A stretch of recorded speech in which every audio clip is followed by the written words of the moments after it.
Côte d'Ivoire. Troisième conseil d'administration de l'AILCT. C-Web Info, 100% de l'information continue, 24 heures sur 24 sur 7, en cliquant sur cwebinfo.net.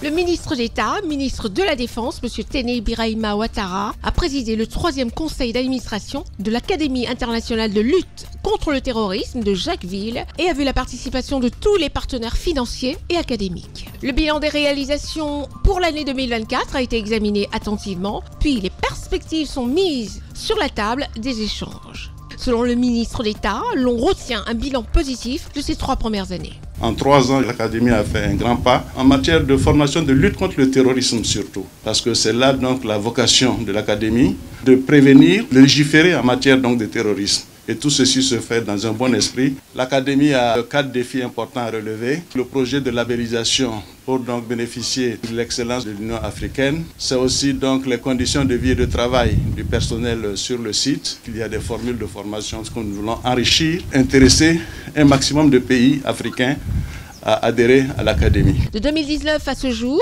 1595 stagiaires ont été formés à l'Académie internationale de lutte contre le terrorisme de Jacquesville afin d'améliorer leurs performances dans la lutte contre le terrorisme. La journée a été également marquée par l'ouverture d'un village de type sahélien, dont les Émirats arabes unis. Ce village servira de terrain d'entraînement pour permettre aux soldats de se familiariser avec l'environnement qui pourrait être en réalité le théâtre des combats. Retrouvez toute l'actualité afro-mondiale en ligne et en multidiffusion sur C-Web Info et plateformes digitales, Facebook, YouTube, Instagram et en simultané sur Radio Voltage 2.